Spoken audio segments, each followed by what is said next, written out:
While Trump is busy bombing dinghies in the Caribbean, the real action is happening in Beijing. And guess what? It's not America's show anymore. Xi Jinping, Vladimir Putin, Kim Jong-un, and Iran's president all gathered in China, marking the end of World War II and flexing their muscles like it's a geopolitical gym day.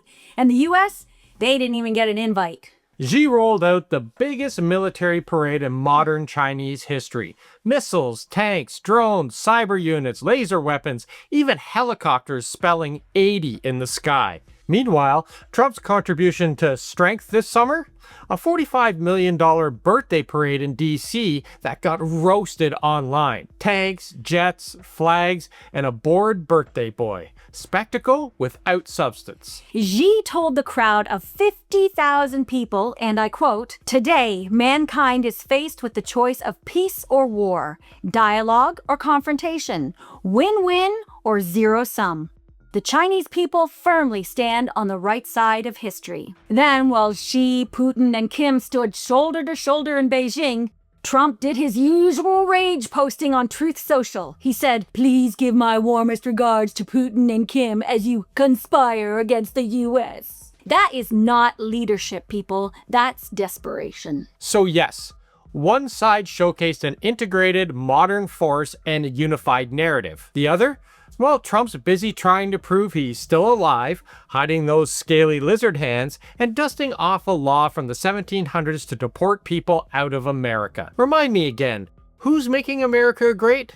Because it sure isn't him. What we're seeing is the East, China, Russia, North Korea, Iran, they're forming a bloc that openly challenges U.S. dominance. Putin inked new energy deals, Kim got his debut on the big stage, Iran showed up to flex, and Trump, he showed the world he has zero control. None. It's over, people. The U.S. isn't a global leader anymore. And meanwhile, key U.S. allies are getting tariffed into oblivion. Canada, we're hit with those sweeping 25% tariffs. Even Israel was hit with 17% tariffs. Now, you know you're living in the upside down when Prime Minister Netanyahu couldn't get an exemption. And speaking of those tariffs, India is reeling from those 50% tariffs he slapped on them. It's no wonder Modi was standing shoulder to shoulder with those leaders in Beijing. You know, Trump had isolated himself so much that his allies are turning against him. And why should they stick with him, right? Even U.S. courts have said Trump's tariffs are illegal. But they're all still in place while he drags it through appeals court again. The USA is isolating itself while the East is pulling together. That's the shift, and Trump is the architect of America's downfall. From personal insults and conspiracy theories to dusting off laws from the 1700s, Trump's policies feel part reality TV and part theater of the absurd. Let's put it bluntly. Trump is a buffoon. He throws tantrums about celebrities hurting his feelings. He's sending troops into blue cities that have less crime than half of the red state cities. And he rails against mail-in voting, the very system he's used himself. And Putin? He made a fool out of Trump in Alaska. Trump strutted in claiming he'd secure peace in the Ukraine. But Putin walked away with the optics of dominance. Trump, he left empty-handed, except for the photo op where he looked like the junior partner.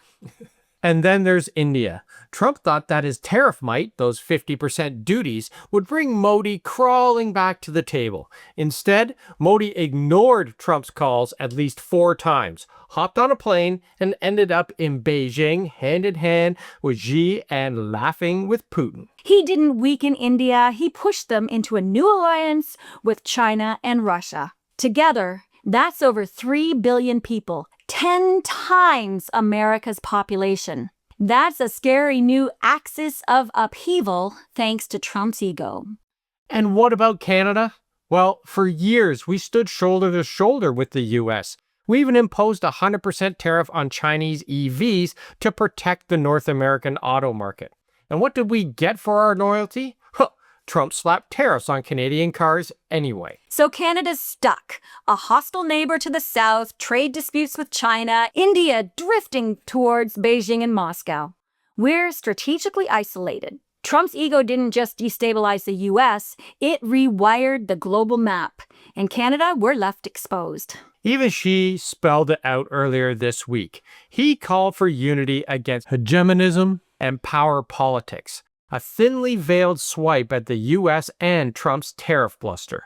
And here's the thing. When the voices of reason are the very people that we've been taught to fear, that tells you that something is rotten in the West.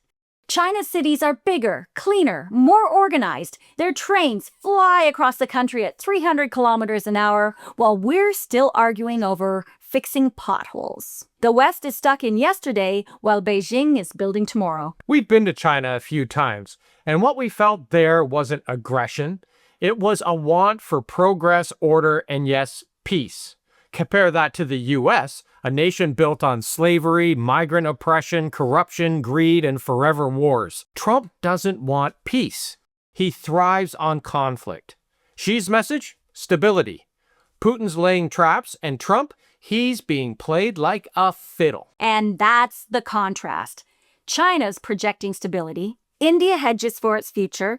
Putin, he sharpens his leverage. And Trump, he's proving every day that his legacy isn't leadership, it's isolation, chaos, and we're paying the price. So, what do we do? Well, thank goodness Mark Carney is Prime Minister of Canada, because we need a level-headed leader right now. Canada can't afford to play the US's losing game. While Trump weaponizes tariffs and nostalgia, Carney's actually building trade with Europe, the Indo-Pacific, the UAE. He's expanding Canada's options so we're not chained to Washington's tantrums. That means investing in our own sovereignty. Arctic ports, clean energy, manufacturing, food security. It means working with allies who actually want to partner with us, not punish us. And it means calling out America's chaos for what it is, instead of pretending that it's still 1945. Because here's the truth. Canada doesn't need to be anyone's sidekick. We've got resources, resilience, and a leader who knows how to use both. The US can keep playing with matches, but Canada, we're busy building a fireproof house. For too long, we've treated the US like they're our big brother who will always be there. Well, our big brother just maxed out the credit card and trashed the house. Time to move on and get our own place. And we need to actually grow up as a country. Listen, the world is watching. The East is flexing, the US is flailing. And Canada, we've got a choice to make. Unity or division? Do we stand strong together, or do we let Poilievre's politics of anger and blame and Smith's politics of pushing for separation tear this country apart? No way. This is the moment to choose sovereignty over subservience, community over chaos. Because Canada doesn't just survive when we're united, we lead. So let us know what you think in the comments below. And if you're new here, make sure to hit that subscribe button and click on the bell so you get our new videos in your inbox. And don't forget to join the A-Team and check out our Substack, Unfiltered North Above the Chaos, because we break it all down in detail there. The links are below.